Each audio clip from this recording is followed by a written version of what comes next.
Memasuki pertengahan 2026, Badan Meteorologi, Klimatologi, dan Geofisika atau BMKG menyatakan Indonesia telah memasuki musim kemarau dengan suhu mencapai 36 derajat Celcius. Fenomena yang disebabkan oleh El Nino ini selain menyebabkan cuaca lebih terik pada siang hari, kondisi ini memicu fenomena bediding, yakni suhu udara yang lebih dingin pada malam hingga dini hari. Fenomena El Nino juga memicu kekeringan di berbagai daerah seperti di Jawa Tengah, Jawa Barat, Bekasi, Depok, Tangerang, Kalimantan, dan sejumlah daerah lainnya. Selain kekeringan, fenomena El Nino juga berisiko memicu kebakaran hutan dan lahan atau karhutla di wilayah dengan ekosistem lahan gambut. BMKG pun mengimbau masyarakat untuk mewaspadai musim kemarau yang akan berlangsung hingga Oktober 2026. Kondisi ini memicu fenomena bedding. Baik pemirsa, kita langsung saja membahasnya bersama dengan Amsari Muzakir Setiawan selaku Ketua Tim Kerja Analisis Variabel Iklim BMKG. Halo, selamat siang Pak Amsari, apa kabar? Selamat siang Mbak Lintang, Alhamdulillah sehat. Baik, terima kasih Pak Amsari telah bergabung bersama kami di Halo Indonesia. Langsung saja Pak Amsari dalam pembahasan kita Pak. Ini beberapa pekan terakhir masyarakat di Jawa Barat, Jabodetabek, hingga bahkan ini sebagian di wilayah Kalimantan merasakan cuaca yang sangat panas setiap hari. Bahkan di malam hari ini merasakan dingin. Kalau dari pengamatan Anda, ini sepertinya apa yang terjadi pada kondisi cuaca di Indonesia saat ini Pak Amsari?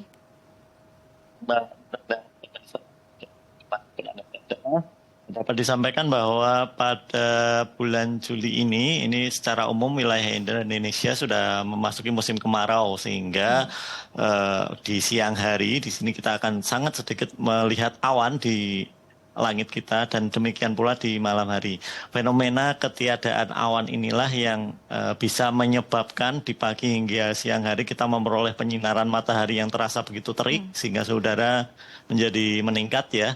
Sedangkan di malam hari ini diibaratkan awan ini sebagai selimut atmosfer bumi kita sehingga tidak ada selimut yang menahan panas kita untuk keluar ke luar angkasa sehingga di permukaan bumi kita ini merasa relatif lebih dingin gitu.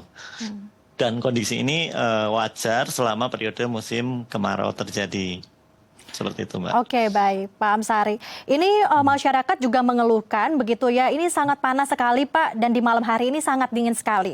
Namun dibandingkan tahun-tahun sebelumnya, apakah cuaca atau kondisi saat ini memang relatif lebih kering dan lebih panasnya, durasinya sangat panjang atau memang ini ada anomali cuaca lain Pak Amsari? Oke, dibandingkan dengan tahun ini kita bersamaan musim kemarau-nya dengan fenomena El Nino. Jadi fenomena El Nino ini selain tadi musim kemarau yang dapat meningkatkan potensi kekeringan, fenomena El Nino ini juga bisa menambah potensi kekeringan tadi menjadi lebih tinggi sehingga di wilayah kita awan-awan itu akan relatif lebih sulit untuk tumbuh sehingga pertumbuhan awannya ini lebih sedikit sehingga hujannya juga relatif lebih rendah. Seperti itu, Mbak. Oke, baik. Berarti ini ada kaitannya atau dipengaruhi oleh fenomena El Nino di tahun ini, Pak Amsari? Betul sekali, Mbak. Oke, baik. Nah, ini untuk fenomena El Nino itu sendiri, Pak, apakah ini memang ada dampak-dampak yang signifikan dibandingkan cuaca atau musim kemarau pada umumnya seperti itu, Pak, di Indonesia saat ini? Baik, sebetulnya meskipun fenomenanya terjadi di Samudra Pasifik tropis bagian tengah sana, tetapi dampaknya juga dapat mempengaruhi iklim dan cuaca di wilayah kita. Umumnya di wilayah kita, di wilayah Sumatera bagian selatan, kemudian Jawa, Bali hingga Nusa Tenggara, kemudian Kalimantan bagian selatan itu akan mengalami curah hujan yang relatif lebih sedikit dibandingkan dengan biasanya. Seperti itu. Oke, baik. Nah, ini untuk penjelasan ilmiahnya itu seperti apa, Pak? Ini dikaitannya dengan cuaca yang kita rasakan saat ini dengan fenomena El Nino yang turut mempengaruhi kondisi cuaca di Indonesia saat ini. Baik, sebenarnya fenomena El Nino ini lebih mengurangi peluang untuk awan-awan tadi tumbuh. Sehingga banyak uap air kita ini yang sulit sekali terbentuk menjadi awan di wilayah Indonesia. Akibatnya kalau awan-awan tadi sulit tumbuh, tentunya curah hujan juga akan sulit terbentuk dan secara umum berakibat berkurangnya curah hujan yang lebih rendah dibandingkan dengan normalnya. Oke, baik. Berarti ini juga mempengaruhi begitu curah hujannya ya, Pak ya. Sampai akhirnya mungkin Betul. kita merasakan yang panas begitu menyengat. Pak Amsari, lalu ini di wilayah mana saja mungkin yang relatif suhu panasnya begitu tinggi sampai sedang begitu agar kita juga bisa memitigasi sejak dini, Pak Amsari? Secara umum tadi wilayah berpotensi mengalami suhu tinggi adalah wilayah yang musim kemaraunya relatif lebih panjang dibandingkan dengan normalnya. Untuk saat ini wilayah yang mengalami puncak musim kemarau di periode Juli, Agustus ini ada di Sumatera bagian selatan, kemudian sepanjang Pulau Jawa, Bali hingga Nusa Tenggara, kemudian sebagian Kalimantan bagian selatan, kemudian Sulawesi Selatan bagian barat itu juga mengalami musim kemarau sehingga berpotensi pada siang harinya panas dan pada malam hari menjelang dini hari itu mengalami suhu yang relatif lebih dingin dibandingkan dengan bulan-bulan yang lainnya. Oke, baik. Pak Amsari, ini juga selain wilayah-wilayah yang tadi Anda sebutkan, begitu ya, dengan cuaca panas yang begitu tinggi, namun ini ada yang berbeda, yaitu di wilayah Bandung yang kita mungkin amati atau kita juga mengetahui bahwa ini adalah wilayah yang relatif sejuk begitu ya, udaranya, cuacanya. Namun ini juga mereka siaga darurat kekeringan. Ini mengapa terjadi, Pak Amsari? Kalau siaga darurat kekeringan itu lebih kurang. Jadi sama seperti dengan wilayah di Pulau Jawa lainnya, wilayah Bandung ini juga mengalami curah hujan yang relatif lebih sedikit dengan biasanya. Meskipun pada periode musim kemarau di Juni, Juli, Agustus ini harusnya masih ada curah hujan gitu. Kalau normalnya masih ada curah hujan meskipun jumlahnya relatif lebih sedikit dibandingkan bulan-bulan lainnya. Tetapi karena tadi ada pengaruh El Nino-nya sehingga curah hujannya jauh lebih sedikit dibandingkan dengan periode Juni, Juli, Agustus tahun-tahun yang lainnya. Oke, baik. Berarti ini juga balik lagi ya Pak ya, dipengaruhi oleh curah hujan mungkin yang sudah mulai sedikit seperti itu ya, dan tingkatnya juga rendah seperti itu. Pak Amsari, lalu ini dari fenomena cuaca tadi yang El Nino, terus juga kita merasakan musim kemarau yang sudah terjadi di periode bulan Juli dan juga Agustus. Ini dampak apa saja mungkin yang dirasakan oleh masyarakat? Mungkin dihadapi oleh masyarakat adalah merasa panas ya pada saat melakukan aktivitas di luar, sehingga kita sarankan untuk masyarakat selalu mencukupi kebutuhan hidrasi, kemudian menggunakan pelindung kalau berada di luar ruangan, kemudian tidak lupa pula menjaga kesehatan dan vitalitas tubuh karena biasanya kalau periode musim kemarau ini banyak debu-debu berterbangan yang mengakibatkan mudah sekali kita terserang penyakit di saluran pernafasan seperti itu.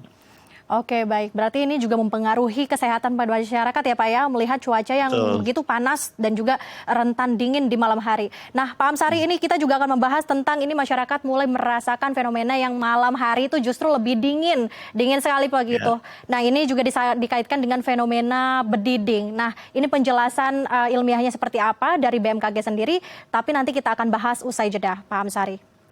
Dan pemirsa juga jangan kemana-mana, kita masih melanjutkan diskusi bersama dengan Amsari Muzakir Setiawan. Tetap di Halo Indonesia.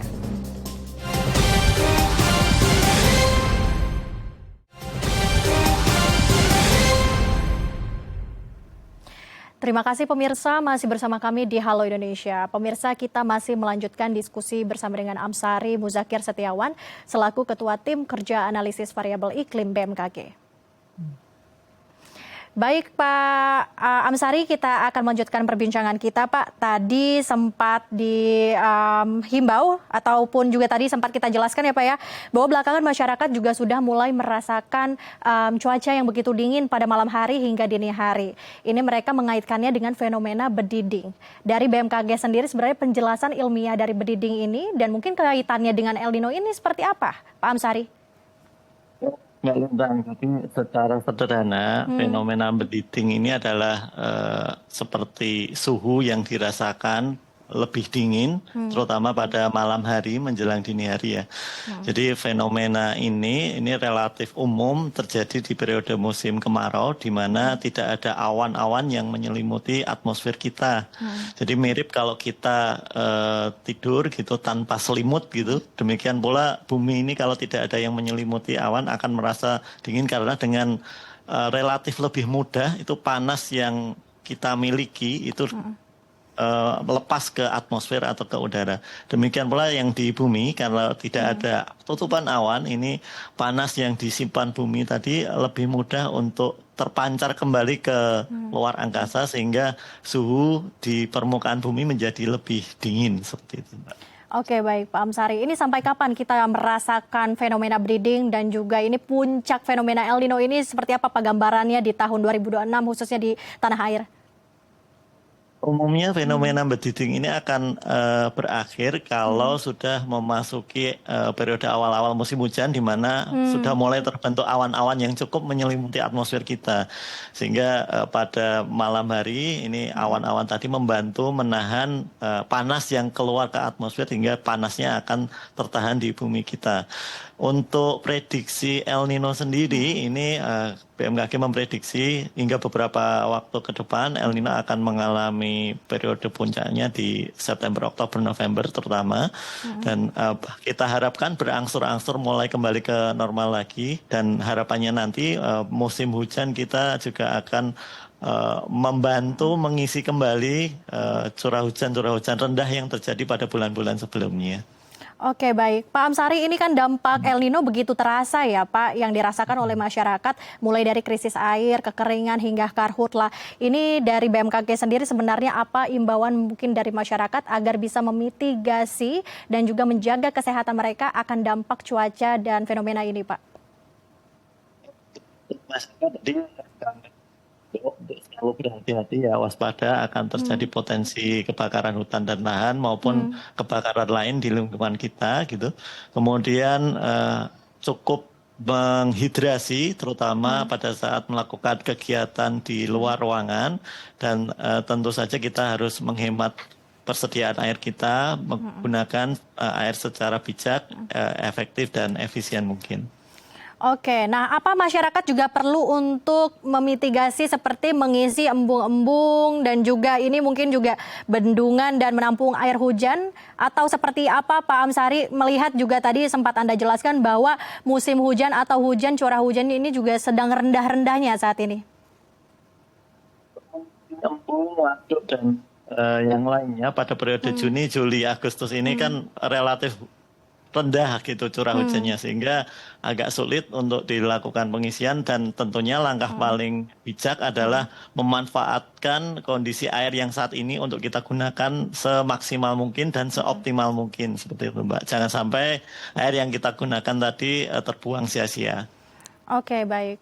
Pak Amsari, ini juga harusnya pemerintah daerah juga terus mengimbau warganya agar mereka juga beberapa di wilayah Jawa khususnya ini kan merasakan dampak kekeringan itu sendiri. Pak Amsari, ini bagaimana? Apakah juga harus ada langkah konkret dari pemerintah pusat maupun pemerintah daerah untuk menanggulangi hal ini, Pak? Sebenarnya BMKG harus mengkoordinasi dengan kementerian lembaga terkait dan tentunya ada BMKG di provinsi yang selalu berkoordinasi dengan pemerintah daerah untuk mempersiapkan segala sesuatunya dan melakukan antisipasi yang diperlukan untuk meminimalkan dampak kekeringan yang mungkin terjadi akibat adanya musim kemarau kita tahun ini. Oke, apakah dengan langkah TMC, Pak, begitu teknologi modifikasi cuaca saat ini, apakah ini masih menjadi upaya yang efektif, Pak? TMC sendiri bisa dilakukan kalau ada awan-awan yang berpotensi untuk ditebar gitu ya atau dipercepat proses curah hujannya. Tetapi kalau misalkan di wilayah tadi sudah tidak ada sama sekali awan yang bisa kita percepat proses untuk menjadi hujannya, tentunya relatif lebih sulit ya untuk dilakukan modifikasi cuaca seperti itu, Mbak. Oke, baik Pak. Ini kan juga melihat kita menghadapi fenomena El Nino. Kalau dari BMKG sendiri ini kita sedang berada di level mana? Apakah ini juga kalau nggak salah ada level rendah, moderat, dan kuat. Nah, kita saat ini sedang menghadapi di level mana dan apakah kita perlu waspada, Pak? Benar sekali, ada beberapa level El Nino ya, yang diantaranya adalah level lemah, kemudian sedang atau moderat, ada juga level yang kuat. Nah, saat ini hingga pertengahan bulan Juli ini kita pantau bahwa kondisi El Nino ini sudah berada pada kategori yang agak agak perlu kita waspadai karena sudah berada di level moderat sampai dengan kuat gitu, Mbak. Bahkan untuk beberapa bulan ke depan ada potensi bahwa El Nino ini akan terus menuju ke kuat atau sangat kuat. Sehingga tentunya BMKG bersama kementerian lembaga terkait dan juga pemerintah daerah terus melakukan koordinasi untuk melakukan antisipasi dampak yang mungkin dapat terjadi seperti itu. Oke, baik. Terakhir Pak Amsari, ini pesan apa yang Anda ingin sampaikan dari BMKG untuk masyarakat tentunya untuk mengimbau dengan adanya fenomena El Nino, cuaca kemarau juga, dan ini fenomena breeding? Baik, harapan untuk masyarakat tetap terus melakukan update yang diberikan oleh BMKG, baik itu informasi terkait cuaca maupun iklim terkini, sehingga informasi yang diberikan ini bisa dimanfaatkan dan dilakukan antisipasi seperlunya, seefektif mungkin oleh masyarakat. Dan jangan lupa untuk selalu menjaga kesehatan dengan tadi cukup rehidrasi, terutama pada saat melakukan aktivitas di luar ruangan. Oke, baik. Terima kasih Pak Amsari telah berbagi bersama kami dengan diskusi informatif ini. Terima kasih juga telah berbagi bersama kami di Halo Indonesia. Selamat siang dan sampai jumpa kembali beraktivitas. Selamat siang, Mbak. Terima kasih. Pemirsa, usai jeda saya akan mengajak Anda untuk melihat informasi dari Komdiki yang mendukung masa depan AI di Indonesia. Informasi selengkapnya usai jeda, tetap di Halo Indonesia.